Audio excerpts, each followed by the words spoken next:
Thanks, Harry. Yeah, go ahead. Should Republicans trust this bipartisan border deal that is being negotiated, given that Secretary Mayorkas has been the administration's point person negotiating parts of this deal? Yeah. Well, certainly personally for me, it's very concerning. You know, I typically don't sit down and at a table with a person I don't trust. You know, how on one hand are we sitting here saying he should be impeached, on the other hand we're negotiating with him. But we're playing the hand that's dealt us. We are not the ones that get to choose who they send to the negotiations. I think that this is such an important issue, that this is a once in a generation opportunity to secure the border, that I'm willing to do this however we can. No comment? Go ahead. Do you think that we have seen the ramifications of this so far, such as these people have to support themselves, so more than likely, you know, drug cartels here, drug mules here, lookouts, things like that, and also the fact that we could see, you know, even identity theft go up and skyrocket, things like that. Yeah. I'm so glad you asked about the ramifications of that. Thank you. Because one of the things we hear from local law enforcement, one of the things we hear from nonprofits is the way this has become a process where there is so much abuse of the people that are making the journey. Nobody comes across that border without being approved by the cartel. You gotta pay the cartel to come across that border. And then you can see the different bracelets, the way they're banded, that indicates what they're going to do, where they're going to work. This is all part of modern day slavery.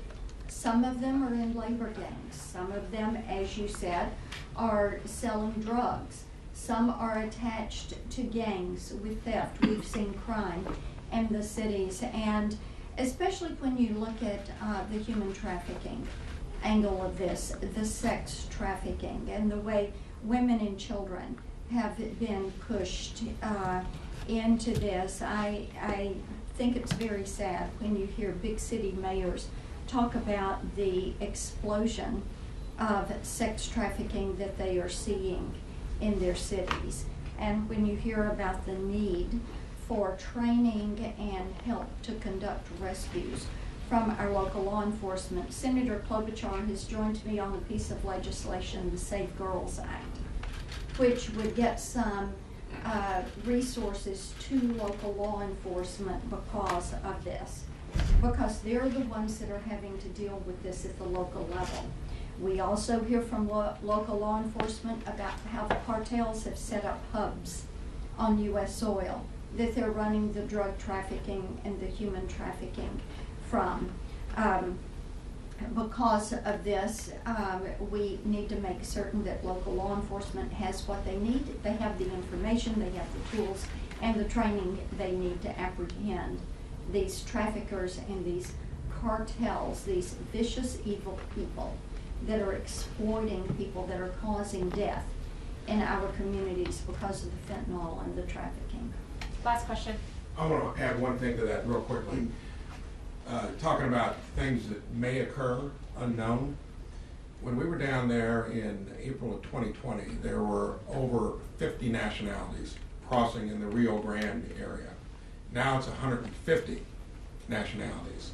And the national security impact of this, who knows? Because then you had 40, 50, 60, 70,000 people coming across. You never heard of Gotaway, like I mentioned earlier. Imagine when you say open borders, not to mention our northern border has had the highest encroachment in history.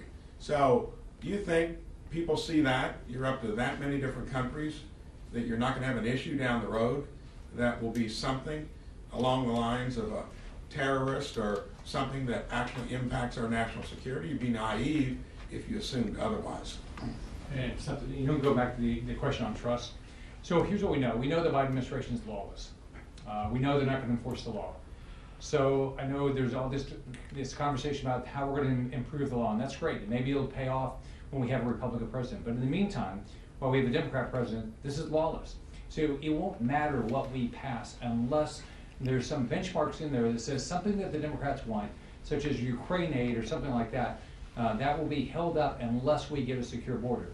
Now, it's my understanding that Leader McConnell said we're not going to tie Ukraine aid to border security, but we've got to find something. If it's not going to be Ukraine, we've got to find something else that the Biden administration wants that they don't get if we don't get border security right now.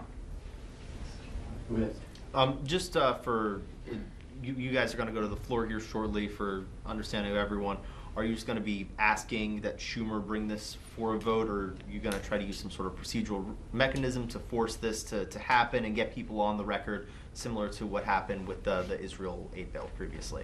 We're not going to find any surprises today. We're going to go there under unanimous consent and ask that they pass this resolution under unanimous consent. And they will object. Okay, thanks everybody. Thank you. Thank you.